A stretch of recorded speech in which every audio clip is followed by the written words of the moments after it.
كيف أنعم، كيف أنعم وقد التقم صاحب القرن. تخيل معايا كده إن وأنت بتتفرج على الفيديو دلوقتي حالا سيدنا إسرافيل عليه السلام ماسك البوق، ماسك السور وباصص فيه، وقريب جدا موطي راسه عليه وخلاص هيحطه على بقه، ومستني ربنا سبحانه وتعالى بس يأمره إن هو ينفخ فيه. في الوقت اللي احنا موجودين فيه دلوقتي ده، في الوقت اللي انت بتتفرج فيه على الفيديو ده، سيدنا إسرافيل عليه السلام جاهز خلاص إن هو ينفخ في السور. والكلام ده مش كلامي، الكلام ده كلام النبي صلى الله عليه وسلم. في يوم من الأيام النبي صلى الله عليه وسلم كان قاعد مع الصحابة، وفجأة قال: كيف أنعم، كيف أنعم وقد التقم صاحب القرن. إزاي هنعم، إزاي هعيش حياتي الطبيعية وصاحب القرن، صاحب السور سيدنا إسرافيل عليه السلام ماسك القرن وجاهز ان هو ينفخ فيه. النبي صلى الله عليه وسلم بيوصف سيدنا إسرافيل عليه السلام الموكل بالنفخ في السور، وبيقول ان هو خلاص مسك القرن، مسك السور وخلاص هينفخ فيه، هو جاهز للنفخ. بيقول كمان في وصفه ان هو خلاص ميل راسه ناحيه القرن، وكمان اصغى سمعه لله سبحانه وتعالى، يعني خلاص بقى جاهز على النفخ، بقى موطي كده خلاص وجاهز ان هو ينفخ، وودنه مع ربنا سبحانه وتعالى، مستني بس ان ربنا سبحانه وتعالى يقول له انفخ، هو مستني بس الامر، يعني هو خلاص خد الوضع ومستني ان ربنا سبحانه وتعالى يأمره. طبعا الصحابه لما سمعوا الكلام ده خافوا وترعبوا جدا، وسالوا النبي صلى الله عليه وسلم نعمل ايه. النبي صلى الله عليه وسلم قال لهم: قولوا حسبنا الله ونعم الوكيل، توكلنا على الله. سيدنا إسرافيل عليه السلام هيفضل ماسك القرن، هيفضل ماسك القرن ومستني امر ربنا سبحانه وتعالى لحد ما هيجي يوم الجمعه اللي هيكون فيه يوم القيامه. يوم القيامه هيكون يوم الجمعه. السلام عليكم ورحمة الله وبركاته. أهلا وسهلا بكم في قناة أبو العباس شو، القناة اللي دايما متعودين نقدم عليها قصص ومعلومات مشوقة وممتعة جدا، فيديوهاتنا اللي دايما بتكون بتجمع بين المتعة والفايدة، فإن شاء الله فيديوهاتنا تعجبكم. لو ده أول فيديو تشوفه ليا انزل بسرعة اعمل اشتراك للقناة وفعل الجرس عشان دايما يوصلك كل جديد. تقدر كمان تتابعني على مواقع السوشيال ميديا اللي هتلاقي اللينكات بتاعتها في وصف الفيديو. وعشان ما اطولش عليك كتير، يلا جهز مشروبك وتعالى بسرعة عشان نبدأ قصة النهاردة. وأكيد ما تنساش تدعي لإخواتنا في غزة بالنصر والتمكين.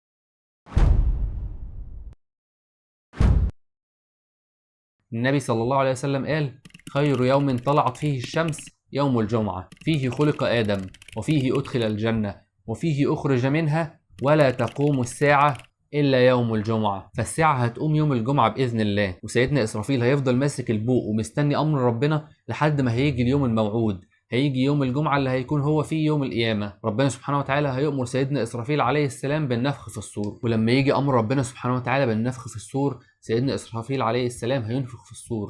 ربنا سبحانه وتعالى قال: ونفخ في الصور فصعق من في السماوات ومن في الأرض إلا من شاء الله. فوقت ما سيدنا إسرافيل عليه السلام هينفخ في الصور، كل المخلوقات هتتصعق إلا من شاء الله، يعني في استثناء لبعض المخلوقات اللي ربنا سبحانه وتعالى خلقها من الصعق. العلماء بيقولوا إن المخلوقات دي هم المخلوقات اللي عايشين في الجنة، زي الحور العين والولدان المخلدون، دول اللي ربنا سبحانه وتعالى هيجنبهم الصعق. وبعض العلماء بيقولوا ان الملائكة مش هيصعقوا، وبعضهم بيقول ان في بعض من الملائكة هيصعقوا وبعض اخر مش هيصعق، وفي رواية تانية بتقول ان الشهداء كمان مش هيصعقوا. فالله اعلم مين المخلوقات اللي مقصودة بالتحديد في الآية دي. والصعقة دي هتبقى عبارة عن صيحة، يعني صوت عالي جدا هيخرج من البوق، هيخرج من السور اللي سيدنا إسرافيل عليه السلام هينفخ فيه. صيحة هيكون صوتها عالي جدا هتصعق كل المخلوقات. ربنا سبحانه وتعالى قال: ما ينظرون إلا صيحة واحدة تأخذهم، يعني الصيحة لما هتحصل هتصعق كل اللي موجودين في الأرض، هتصعقهم وهم عمالين يتجادلوا، يعني عمالين يقولوا هو أصلا في ساعة وفي يوم قيامة ولا مفيش، عمالين يتجادلوا في الموضوع ده. فساعتها هتيجي الصيحة وهتصعقهم كلهم. والصعقة دي لما هتحصل صوتها هيبدأ يزيد بالتدريج، ففي الأول الصوت مش هيبقى مسموع خالص، وبعد كده واحد بس هيسمعه، وبعد كده هتبدأ تزيد لحد ما كل الناس يسمعوها. والصعقة دي هتحصل بسرعة جدا، سرعتها عالية جدا، فجأة كده كل الناس هتسمع الصعقة. النبي صلى الله عليه وسلم بيوصف السرعة وبيقول ان في الوقت ده هيكون في شخصين بيبيعوا ويشتروا من بعض، في واحد هيبقى عارض هدوم والتاني واقف بيشتريها منه، فالصعقة هتحصل وهما الاتنين بيبيعوا وبيشتروا من بعض، فولا هيلحقوا يبيعوا ويشتروا، يعني البيعة مش هتلحق تتم، ولا حتى هيلحق يلم بضاعته على جنب، فهي في ثواني كده هتحصل وكل الناس هتسمعها. وفي حديث تاني النبي صلى الله عليه وسلم وصف واحد ماسك اللبن اللي هو حلبه من البقرة بتاعته، بيقول ان هو لما تقوم الساعة مش هيلحق يشرب اللبن اصلا. وفي حديث تاني النبي صلى الله عليه وسلم وصف واحد ماسك لقمة وخلاص هيحطها في بقه، في الوقت اللي هو جاي يحطها في بقه الساعة هتقوم، فمش هيلحق يحطها في بقه اصلا. فالنفخة الاولى دي هتحصل فجأة، مش هيبقى في اي حد متوقعها اصلا، فجأة كده والناس عمالين يبيعوا وبيشتروا وبيحلبوا البقرة وبياكلوا وعايشين حياتهم بمنتهى الطبيعية، هتقوم الساعة. كل المخلوقات اللي ربنا سبحانه وتعالى خلقها هتفنى، هتنتهي من الوجود. ربنا سبحانه وتعالى قال: كل من عليها فان، كل حاجة موجودة هتفنى وتنتهي، ويبقى وجه ربك ذو الجلال والإكرام. مش هيبقى في أي حاجة موجودة غير ربنا سبحانه وتعالى بس، العظيم الجبار، سبحان الله عما يشركون. ربنا سبحانه وتعالى الجبار العظيم هيمسك السماوات والأرض في إيديه. ربنا سبحانه وتعالى قال: وما قدر الله حق قدره والأرض جميعا قبضته يوم القيامة والسماوات مطويات بيمينه. يعني ربنا سبحانه وتعالى هيمسك الأرض والسماء ويطويهم ويمسكهم في قبضته، يمسكهم في إيديه، الجبار العظيم. ربنا سبحانه وتعالى في اليوم ده هيطوي السماوات زي ما بيطوي الكتب، زي ما بنقفل الكتاب كده بإيدينا، ربنا سبحانه وتعالى هيقفل السماوات بإيديه، ولله المثل الأعلى. وهيرجع تاني الكون كله ما فيهوش أي حاجة، ما فيهوش أي حاجة غير ربنا سبحانه وتعالى. كل الخلق هينتهوا. ربنا سبحانه وتعالى قال: يوم نطوي السماء كطي السجل للكتب كما بدأنا أول خلق نعيده وعدا علينا إنا كنا فاعلين. يعني هيرجع تاني الوضع زي ما ربنا سبحانه وتعالى كان قبل الخلق. الكون كله هينهار، والسماوات والأرض ربنا سبحانه وتعالى هيطويهم في يمينه، هيمسكهم في قبضته، ولله المثل الأعلى. ربنا سبحانه وتعالى هيسأل ملك الموت وهيقول له: مين اللي باقي؟ مين اللي لسه ما ماتش؟ وطبعا ربنا سبحانه وتعالى عارف الإجابة، لكن هيسأل ملك الموت وهيقول له: من بقى؟ ملك الموت هيرد على ربنا سبحانه وتعالى ويقول له: بقيت أنت يا رب الحي الذي لا يموت، وجبريل وميكائيل وبقيت أنا. ربنا سبحانه وتعالى هيأمر ملك الموت إن هو يقبض روح سيدنا جبريل وسيدنا ميكائيل، وفعلا هما الاثنين هيموتوا. وفي الوقت ده ربنا سبحانه وتعالى هينطق العرش هيتكلم وهيقول لربنا سبحانه وتعالى: تميت جبريل وميكائيل. ربنا سبحانه وتعالى هيقول للعرش: اسكت، فإني كتبت الموت على من تحت عرشي. يعني كل اللي موجودين تحت العرش أنا كتبت عليهم الموت. بعد كده ملك الموت هيجي لربنا سبحانه وتعالى وهيقول له إن جبريل وميكائيل ماتوا، فربنا سبحانه وتعالى هيسأله: من بقى؟ وطبعا ربنا سبحانه وتعالى عارف الإجابة. ملك الموت هيقول له: بقيت أنت يا رب الحي الذي لا يموت، وبقيت أنا. ربنا سبحانه وتعالى هيقول لملك الموت: أنت خلق من خلقي، خلقتك لما قد ترى. يعني أنا خلقك عشان تقوم بدور معين، أنا خلقك عشان تقبض الأرواح، وخلاص كده كل المخلوقات ماتوا، فموت انت كمان. وساعتها ملك الموت كمان هيموت، ومش هيبقى فاضل غير ربنا سبحانه وتعالى الحي الذي لا يموت. يموت كل حي ولا يبقى إلا الحي. مش هيبقى موجود غير ربنا سبحانه وتعالى. وفي الوقت ده ربنا سبحانه وتعالى هيقول: أنا الجبار، وينادي: لمن الملك اليوم؟ محدش طبعا هيرد عليه، خلاص كل المخلوقات فنت، مفيش وجود لأي حد غير ربنا سبحانه وتعالى. ربنا سبحانه وتعالى هيرد على نفسه وهيقول: لله الواحد القهار. ربنا سبحانه وتعالى هيقول: ألا من كان لي شريكا فليأتي، ألا من كان لي شريكا فليأتي، ألا من كان لي شريكا فليأتي. وطبعا محدش هيجي. ربنا سبحانه وتعالى هينادي ويقول: أنا الملك، أنا الجبار، أنا المتكبر، أين الجبارون؟ أين المتكبرون؟ فين الملوك؟ فين الطغاة؟ فين اللي كانوا بيتكبروا على الناس؟ فين اللي كانوا بيشاركوني الملك وبينازعوني؟ فين اللي كانوا منصبين نفسهم آلهة من دون الله؟ انت مين اصلا عشان تتكبر وتبقى جبار في الارض؟ انت مين؟ انت اتخلقت من نطفة ملهاش وجود، ما بتتشافش بالعين، انت ما جيتش من حاجة اصلا، انت مالكش اي وجود ومالكش اي قيمة. انت فين قصاد الكون العظيم ده كله؟ الكون العظيم اللي انت شايفه اللي ملوش حدود، ربنا سبحانه وتعالى هيطويه كله في يمينه. فانت مين اصلا؟ انت مالكش اي وجود ومالكش اي قيمة. اين المتكبرون؟ أين الجبارون؟ الكبر ده صفة من صفات ربنا سبحانه وتعالى، وله الكبرياء في السماوات والأرض. فأنت مين عشان تتكبر؟ النبي صلى الله عليه وسلم قال: لا يدخل الجنة من كان في قلبه مثقال ذرة من كبر. مجرد ذرة من كبر ما تخليكش تدخل الجنة. النبي صلى الله عليه وسلم قال: يمجد الرب عز وجل نفسه فيقول: أنا الجبار، أنا المتكبر، أنا الملك، أنا العزيز، أنا الكريم. سيدنا عبد الله بن عمر راوي الحديث بيقول إن في الوقت ده المنبر اترج بالنبي صلى الله عليه وسلم، لدرجة إن هو افتكر إن المنبر من كتر رجته هيقع بالنبي صلى الله عليه وسلم، من عظمة المشهد اللي هو شايفه، من عظمة كلام النبي صلى الله عليه وسلم، من عظمة وصف النبي صلى الله عليه وسلم للمشهد ده. سيدنا أبو هريرة راوي الحديث قال إن الوقت ما بين النفخة الأولى والنفخة الثانية 40، فسألوه 40 يوم قال لهم أبيت، قال له 40 شهر قال لهم أبيت، قال له 40 سنة قال لهم أبيت. يعني ما كانش يعرف هم 40 ايه بالظبط، لكنها هتبقى مدة طويلة جدا الله أعلم بيها، ما بين النفخة الأولى والنفخة الثانية هيفضل فيها ربنا سبحانه وتعالى موجود لوحده، وكل الكون في فناء، مفيش أي حاجة موجودة مع ربنا سبحانه وتعالى، كل شيء هالك إلا وجهه. وبعد ما ال40 دول يعدوا الله أعلم هم 40 ايه بالظبط، ربنا سبحانه وتعالى هيحيي سيدنا إسرافيل عليه السلام، هيبعثه تاني من جديد، وهيأمره ان هو ينفخ النفخة التانية في الصور. فالنفخة الأولى هي نفخة الصعق اللي هتموت كل المخلوقات، والنفخة التانية هي نفخة البعث اللي هتحيي كل المخلوقات.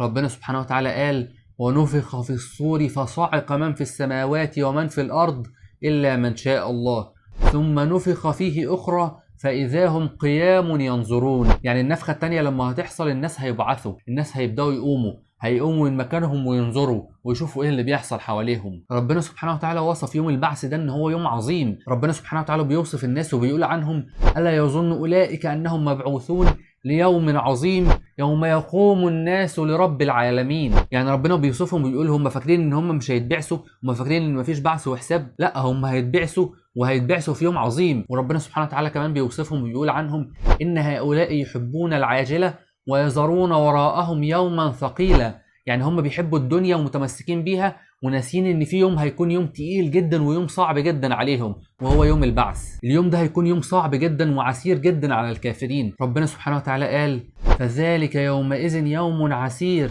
على الكافرين غير يسير. يعني اليوم ده هيبقى يوم صعب جدا وشديد جدا على الكافرين، نسأل الله العفو والعافية. يوم القيامة هيكون يوم صعب وشديد جدا وأهواله هتكون أهوال صعبة وعظيمة جدا. ربنا سبحانه وتعالى بيقول: يا أيها الناس اتقوا ربكم إن زلزلة الساعة شيء عظيم. يعني الزلزلة اللي هتحصل يوم القيامة شيء عظيم جدا محدش فيكم هيقدر يستوعبه. ربنا بيكمل كلامه بيقول: يوم ترونها تذهل كل مرضعة عما أرضعت. يعني اللي بترضع، اللي شايله ابنها وبترضعه، هتسيبه ترميه من الأهوال اللي هي هتشوفها. يوم ترونها تذهل كل مرضعة عما أرضعت وتضع كل ذات حمل حملها. يعني الحامل هتنزل اللي في بطنها. وترى الناس سكارى وما هم بسكارى. هتبقى فاكر ان الناس اللي قدامك دول سكرانين، كل واحد تايه مش عارف هو ايه اللي بيحصل ده اصلا. الناس هيبقوا ماشيين في الشارع تايهين، مش مصدقين اللي بيحصل حواليهم ده، مش مصدقين المناظر اللي هم شايفينها. يعني الارض اللي انت عارفها دي مش هتكون هي الارض، والسماء اللي انت عارفها دي مش هتكون هي السماء. هيحصل حاجات غريبة جدا انت مش قادر تستوعبها، عقلك ومخك مش قادرين يصدقوها. وترى الناس سكارى وما هم بسكارى ولكن عذاب الله شديد. العذاب اللي هم شايفينه والاهوال اللي هم شايفينها هتكون اهوال صعبة جدا مش قادرين يستوعبوها اصلا. ولا تحسبن الله غافلا عما يعمل الظالمون. ربنا سبحانه وتعالى كان بيقول لسيدنا النبي صلى الله عليه وسلم: انذر الناس، علمهم وفهمهم، قول لهم ان اليوم هيكون صعب. لان الناس بيكونوا مش عايزين يسمعوا الكلام ده اصلا، مش عايزين يقتنعوا ان في عذاب، مش عايزين يقتنعوا ان في ساعة، مش عايزين يقتنعوا ان في يوم قيامة. ربنا سبحانه وتعالى بيقول للنبي صلى الله عليه وسلم: انذرهم وانذرهم يوم الآزفة إذ القلوب لدى الحناجر كاظمين. فربنا سبحانه وتعالى بيقول للنبي: انذر الناس، علمهم وعرفهم ان في يوم قيامة، علمهم وعرفهم ان اليوم هيكون صعب مش سهل، لازم يعدوا ويستعدوا ليه. اهوال اليوم كتيرة جدا وربنا سبحانه وتعالى وصفها في ايات كتيرة جدا. ربنا سبحانه وتعالى قال: فكيف تتقون ان كفرتم يوما يجعل الولدان شيبا. يعني لما يجي يوم القيامة الولدان الصغيرين، الشباب الصغير هيبقوا شيبة، هيبقوا عواجيز، شعرهم هيبيضوا وهيعجزوا من اهوال اليوم اللي هم هيشوفوها. السماء منفطر به كان وعده مفعولا. يعني اليوم ده هيحصل. فوقت ما سيدنا اسرافيل عليه السلام هينفخ في الصور، السماء والارض هيترجوا، الدنيا كلها هتتزلزل، بل الكون كله هيترج، الكون كله هيتزلزل وهيتغير وهيتبدل. كل الحاجات دي هتحصل من نفخة واحدة بس. ربنا سبحانه وتعالى بيقول: فإذا نفخ في الصور نفخة واحدة، نفخة واحدة بس، حملت الأرض والجبال فدكتا دكة واحدة.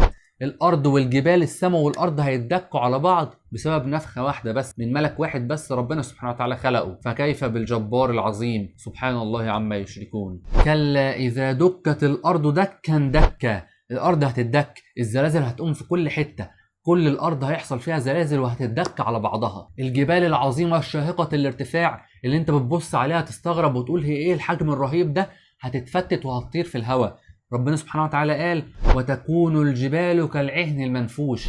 العهن المنفوش يعني الصوف اللي طاير ومنفوش وطاير في الهواء. فالجبال العظيمة دي هتدك وهتبقى زي العهن المنفوش، هتبقى زي الصوف اللي طاير في الهواء وملوش أي قيمة. والبحار والمحيطات هتبدأ تتفجر. ربنا سبحانه وتعالى قال: وإذا البحار فجرت. وبعد ما تتفجر المية هتتحول لنار، التفجيرات اللي هتحصل والعيون اللي هتحصل من المية دي هتتحول لنار. ربنا سبحانه وتعالى قال: وإذا البحار سجرت، يعني اتحولت لنار، أكن هيطلع منها براكين نار طالعة من المية. انشقت السماء فكانت وردة كالدهان. يعني السماء هتنشق وهتبدأ ألوانها تقعد تتغير، أصفر وأحمر وأخضر وهكذا، الوان السماء هتبدا تتغير، والسماء بتتشق وتترج قدامك، والنجوم هتبدا تنفجر وتقع قدام عينيك في البحار. واذا النجوم انكدرت، يعني اتبعثرت، يعني نزلت من مكانها ووقعت على الارض. وفجاه كده هتلاقي الشمس والقمر اتصدموا في بعض، الكون كله اللي انت تعرفه ده هيبدا ينهار قدام عينيك. ومن اللحظه دي هتبدا احداث جديده، ودي ان شاء الله هتكون موضوعنا في الفيديو اللي جاي. فهل احنا جاهزين ليوم زي ده؟ لازم نقدم، لازم نعمل في الفتره اللي احنا عايشين فيها دي. محدش عارف الموت هيجي امتى، محدش عارف روحه هتتقبض امتى، قيامتك هتقوم اول ما تموت، اول ما ربنا سبحانه وتعالى يؤمر بقبض روحك، ومحدش ضامن عمره، محدش عارف هيموت امتى. وبكده نكون وصلنا لنهايه فيديو النهارده. فيا رب تكونوا استفدتوا من المعلومات دي واستمتعتوا بيها. الفيديو ده هو جزء من اجزاء سلسله احداث النهايه وعلامات الساعه. اتفرج على فيديوهات السلسله دي من حرف الاي اللي هيظهر معاك فوق عشان تقدر تتابع وتكمل معانا الاحداث. لو وصلت لحد هنا ولسه ما عملتش اشتراك للقناه، انزل بسرعه اعمل اشتراك وفعل الجرس عشان دايما يوصل لك كل جديد. تقدر كمان تتابعني على مواقع السوشيال ميديا اللي هتلاقي اللينكات بتاعتها في وصف الفيديو. وما تنساش تدعمنا باللايك والكومنت والشير، لان ده بيساعد الفيديو على الانتشار والوصول لاكبر عدد من الناس. واكيد ما تنساش تدعي لاخواتنا في غزه بالنصر والتمكين. اللهم لا علم لنا الا ما علمتنا انك انت العليم الحكيم. سبحانك اللهم وبحمدك، نشهد ان لا اله الا انت، نستغفرك ونتوب اليك.